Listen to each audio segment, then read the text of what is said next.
Pada tanggal 10 Maret 1965, 2 marinir KKO Indonesia tiba di Singapura dalam misi rahasia.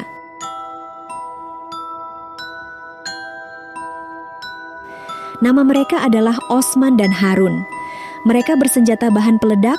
Misi mereka adalah meledakkan sebuah bangunan berskala besar di Singapura dan menyebabkan kerusakan sebanyak mungkin.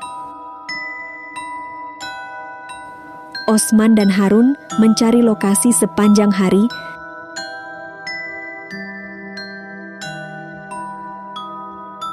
dan menemukan tempat yang tepat di Orchard Road.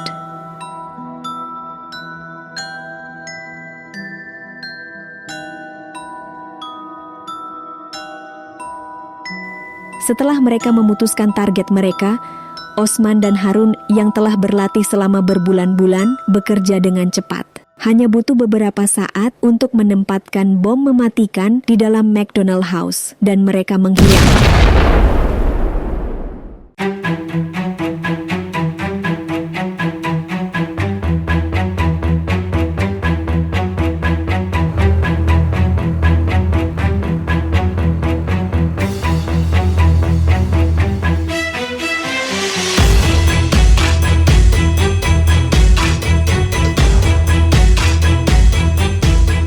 Bom Osman dan Harun ditempatkan dengan akurasi mematikan dan menyebabkan kerusakan maksimal.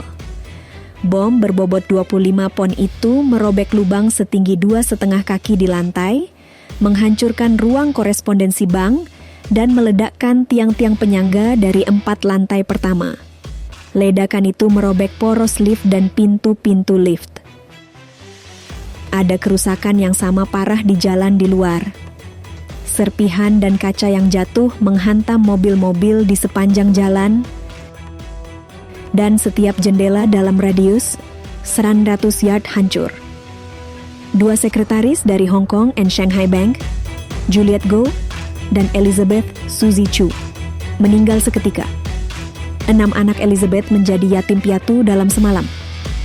Korban ketiga, Mohammed Yasin bin Asad, yang bekerja untuk Malaya Borneo Building Society, meninggal setelah berada dalam koma. Dia meninggalkan seorang istri dan 8 anak. Ini hanya satu contoh dari upaya subversi Indonesia selama periode yang dikenal sebagai konfrontasi. Mari kita mulai dengan membahas sedikit tentang wilayah ini. Pemain utama pertama, Indonesia, adalah negara yang telah merdeka setelah masa penjajahan yang panjang dari Belanda, dan pada saat dimulainya konfrontasi, Indonesia hampir mengakhiri akhir dari perjuangan kemerdekaannya melalui sengketa Irian Barat. Negara ini diperintah oleh rezim politik yang dipimpin oleh Presiden Soekarno, yang melihat dirinya sebagai kekuatan baru yang muncul dalam perjuangan global melawan kolonialisme dan imperialisme.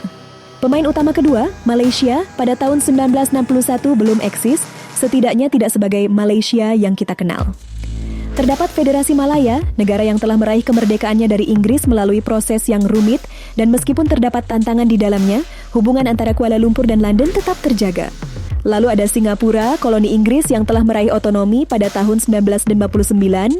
Di selatan Laut Cina Selatan terdapat Borneo Inggris yang terdiri dari 2 koloni, yaitu Sarawak dan Borneo Utara atau Sabah, serta wilayah protektorat Inggris, Brunei. Untuk memahami pembentukan Malaysia, kita perlu melihat terlebih dahulu ke Singapura. Pada tahun 1950-an, kota ini sedang berusaha untuk mendapatkan otonomi dari Inggris dan telah mengembangkan gerakan serikat pekerja yang sangat aktif. Pada tahun 1995, sepertiga pekerja di Singapura menjadi anggota Serikat Pekerja Pabrik dan Toko Singapura, SPPS, salah satu dari beberapa serikat pekerja yang aktif di sana. Antara tahun 1955 dan 1961, terjadi 554 mogok yang berbeda-beda. Kaum kiri memiliki pengaruh yang kuat dan mendukung partai paling progresif, yaitu Partai Tindakan Rakyat, PAP, yang dipimpin oleh Lee Kuan Yew. Setelah kemenangan besar PAP dalam pemilihan tahun 1999, Lee Kuan Yew menjadi Perdana Menteri Singapura ketika kota ini meraih otonomi penuh. Namun, kehadiran gerakan kiri yang kuat ini menimbulkan kekhawatiran di Kuala Lumpur. Malaya masih ingat darurat perang melawan gerilyawan komunis Tiongkok yang baru-baru ini berakhir. Singapura yang potensial merdeka kiri dan mayoritas Tionghoa terletak hanya di seberang Selat Johor, dan pandangan ini mirip dengan pandangan Amerika Serikat terhadap Kuba. Mereka mengharapkan Singapura tetap menjadi bagian dari wilayah jajahan Inggris selamanya, bukanlah sebuah pilihan yang dapat diterima. Namun, hanya menggabungkan Singapura dengan Malaya akan membuat komunitas Tionghoa di dalam negara yang digabungkan itu melebihi jumlah penduduk Melayu secara nasional yang tidak dapat diterima oleh elit politik sayap kanan Malaya. Sebuah solusi diajukan secara terbuka oleh Perdana Menteri Malaya, Tunku Abdul Rahman, pada tanggal 27 Mei 1961 berkata, Malaya sekarang menyadari bahwa dia tidak bisa berdiri sendiri dan terisolasi. Suatu hari dia harus mencapai kesepakatan dengan Inggris dan rakyat Singapura, Borneo Utara, Brunei, dan Sarawak. Walaupun masih terlalu dini untuk merinci bagaimana persatuan ini akan dicapai, tetapi kita tidak dapat menghindari untuk melihat ke depan dan merencanakan kerjasama politik dan ekonomi di wilayah ini. Untuk merangkum rangkaian peristiwa yang rumit, Malaya akan membentuk sebuah persatuan politik dengan Singapura dan juga wilayah Borneo Inggris. Ini adalah gagasan yang didorong oleh pembuat kebijakan Inggris dan diterima oleh Tunku, karena dengan begitu dapat dihindari dominasi mayoritas Tionghoa. Lee Kuan Yew, yang memiliki kehati-hatian terhadap kaum kiri di Singapura, juga mendukung penggabungan ini, meskipun itu akan mengorbankan dukungannya secara politik karena kehilangan sebagian basis dukungan PAP. Bahkan Indonesia pada awalnya tidak memprotes, meskipun mereka menyadari bahwa Borneo Inggris lebih dekat secara alamiah, etnologis, dan geografis dengan Borneo Indonesia daripada dengan Malaya. Jadi, tidak ada keberatan, bukan? Namun situasinya berbeda di wilayah Borneo Inggris dan Brunei. Brunei adalah wilayah protektorat Inggris yang berbentuk kerajaan, merupakan yang paling kecil dari 3 wilayah Inggris di kawasan ini, dan memiliki kekayaan yang melimpah berkat industri minyaknya. Pada tahun 1950-an, Brunei menjadi arena perjuangan politik antara Inggris, Sultan Brunei, dan Partai Rakyat Brunei, PRB. Rencana awal Inggris adalah untuk menggabungkan 3 wilayah ini, Brunei, Borneo Utara, dan Sarawak, menjadi Federasi Borneo Utara yang mirip dengan Malaya, hanya berada di sisi lain Laut Cina Selatan. PRB mendukung pembentukan federasi ini, tetapi lebih cenderung menjadikannya monarki konstitusional dengan Sultan Brunei sebagai pemimpinnya. Namun Sultan tidak setuju dengan ide ini karena menurutnya, federasi akan mengalihkan pendapatan dari minyak dan membawa ketidakstabilan politik ke Brunei. Pada tahun 1959, Sultan memulai perubahan konstitusi dengan pemilihan legislatif yang dijadwalkan pada tahun 1961. PRB tidak puas dengan perubahan tersebut karena konstitusi yang diusulkan masih memberi kekuasaan mutlak kepada Sultan. Situasinya semakin tidak jelas dengan tindakan mencurigakan dari Sultan seperti pembentukan militer dan penundaan pemilihan selama setahun. Ketika rencana penggabungan dengan Malaya dan Singapura menjadi terbuka, Sultan secara terang-terangan mendukungnya, sementara PRB yang cenderung kiri menentangnya. Ketika pemilihan akhirnya diadakan pada tahun 1962, PRB jelas memenangkan mayoritas suara, tetapi pembukaan parlemen ditunda dan kemudian ditunda lagi tanpa penjelasan yang masuk akal. Dalam ketidakhadiran delegasi PRB, Majelis Nasional yang sementara didominasi oleh pendukung Sultan menyetujui penggabungan Brunei dengan Malaya. PRB, setelah beberapa bulan persiapan, melancarkan pemberontakan. Pada 8 Desember 1962, sayap bersenjata PRB yang disebut Tentara Nasional Kalimantan Utara mencoba merebut markas kepolisian, Istana Sultan, dan Gedung Menteri Besar. Namun, seperti banyak pemberontakan lain, koordinasinya buruk dan upaya ini gagal. Banyak yang ditangkap dan ribuan melarikan diri ke Indonesia. Darurat diumumkan di Brunei dan semua lembaga politik dibubarkan. Inggris dan Malaya memberikan dukungan logistik dan kepolisian kepada Sultan. Sementara Perdana Menteri Malaya secara terbuka menuduh Indonesia sebagai pendorong utama di balik pemberontakan ini. Dan perlu diakui bahwa tuduhan ini tidak sepenuhnya tanpa alasan karena Indonesia telah membantu melatih perwira pemberontak.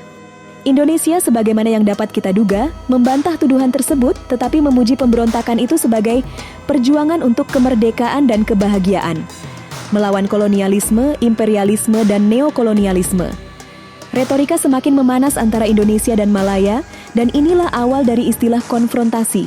Meskipun serangan gerilya pertama terhadap Sarawak dan Sabah terkait dengan periode awal konfrontasi, semua pihak masih membuka peluang untuk perdamaian. Pada titik ini, bukan hanya Malaya dan Indonesia yang terlibat, Filipina juga terlibat dalam perbincangan ini. Pada bulan Juni 1963, perwakilan dari Malaya, Indonesia, dan Filipina bertemu di Manila dan setuju pada dua hal, bahwa penggabungan Borneo Utara menjadi Malaysia harus memperoleh persetujuan rakyatnya dan bahwa ancaman kemajuan komunisme Tiongkok di wilayah ini adalah nyata dan tidak diinginkan. Untuk mengatasi hal terakhir ini, ketiga negara tersebut sepakat membentuk Mafilindo, sebuah kesepakatan longgar yang didasarkan pada hasil Komisi Cobalt. Komisi tersebut sebelumnya diutus ke Borneo Utara dan menyatakan bahwa sepertiga penduduk setempat mendukung bergabung dengan Malaysia, sepertiga menolak, dan sepertiga lainnya setuju dengan persatuan di bawah syarat tertentu. Namun, perlu diingat bahwa Komisi Cobalt tidak dapat dianggap independen karena anggotanya berasal dari pemerintah kolonial Inggris dan pemerintah Malaya. Ketika PBB terlibat dalam proses ini, untuk menghancurkan Malaysia, kita harus melancarkan konfrontasi di semua bidang.